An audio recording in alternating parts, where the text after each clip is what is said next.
Welcome back, everybody. Today we're going to be going through differential association theory. Differential association theory is a learning theory, and it has been authored by a man named Edward Sutherland. I want to break down the terminology just because it sounds a little imposing, but it's really not. Differential is just a fancy way of saying different. An association is referencing learning. So it's basically saying that this is a different learning, a different way of learning. And his theory of crime is one of those few theories that explains violent crime, drug crime, and white collar crime. So this is one of the few theories that falls under the umbrella of it explains all crime, which is one of his strengths, or one of this theory's big strengths. But basically, the main premise of the theory is that criminal behavior is learned through associating with other individuals who also engage in criminal behavior. And through the time spent with those individuals, you learn the processes of crime just by watching and exposure. Like I said, this is a learning theory. Um, Sutherland argues that criminals can exist in any income, any race, or any sociological background. That most theories or most assertions of crime argue that there's a poverty element, but Edward Sutherland says not necessarily, that people from all backgrounds commit crime. Um, there are 9 tenets to this theory, 9 tenets. And so we're going to start with number 1, and it's a really basic premise that criminal behavior is learned. This isn't something we're born knowing how to do. You have to watch other people, learn the process, etc. It's not something that we just inherently do. Number 2 is that criminal behavior is learned by interacting with other people and communicating with words and gestures. So specifically, what number 2 means is you're going to be interacting with other people who have definitions of crime that are friendly, right? They think crime is acceptable. It's an acceptable thing to do. It's not unacceptable. And therefore, they indulge in crime, and the people around them are going to be exposed to the learning process simply by watching them do it, by being around a culture of criminality, because you're at a crime-friendly group. Number 3 is that the main portion of learning criminal behavior happens in small groups, right? So you're not going to, learn criminal behavior from a large group of people. This is going to be a small, intimate setting. Excuse me, where there's going to be talking, there's going to be discussion, there's going to be demonstration, there's going to be explanation, that you're going to go in depth. And that happens in small groups. It doesn't happen in large groups.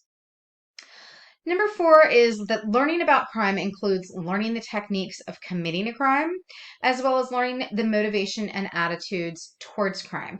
So like I said previously, the people that are going to teach you the crime, they're crime friendly. These aren't people who are law and order people. Oh, excuse me. These are people who think that there are exceptions to the law, or that the law is just a suggestion, or that there's no harm in breaking the law. So you have to learn to be crime friendly through exposure to people who are. But the other part of number 4, the fourth tenet, which is really important, is learning the techniques of crime.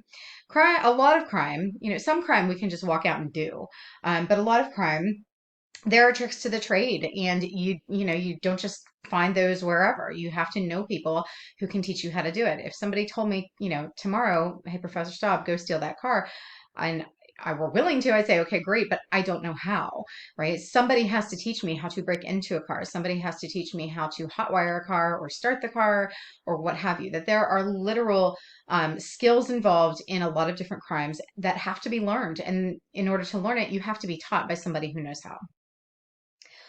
Number 5, legal codes demonstrate what is good or bad, and they provide motivation for crimes. So in other words, the law says this is what's off limits, and it frequently, we know or understand culturally why certain things are illegal, like theft or like embezzlement, white collar crime, right? Because you're taking something that isn't yours.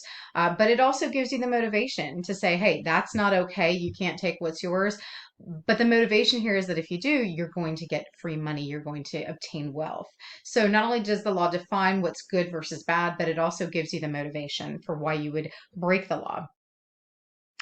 Number 6 is a person becomes a criminal because of frequent criminal patterns.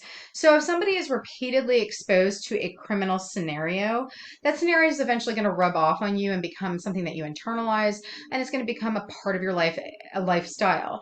This is often why we see that crime is generational, meaning that, grandparents engage in this kind of crime, parents engaged in this kind of crime and now their kids are engaging in it, that you're exposed to it through the generations. You didn't start out doing it, but just by seeing it, being around it consistently, it's something that you internalize and it becomes your way of life.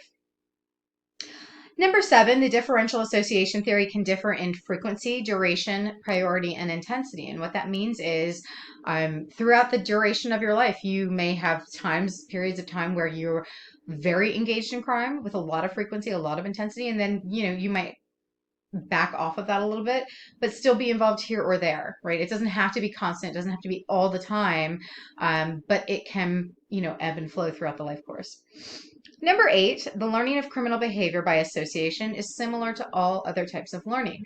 So it's really straightforward. We learn to be a criminal just like we learn to read, just like we learn to play baseball or learn to swim or learn to cook a meal, right? The learning process is completely the same as is the instructional process. There's nothing magical or wild about learning to become a criminal. It's no different than learning anything else. And number 9, the final postulate is that criminal and non-criminal behavior is an expression of the same needs and values. So in other words, it doesn't discriminate. Any person of any background can become a criminal because we all have needs. We all have physical needs to be met. We all have desires to obtain and acquire.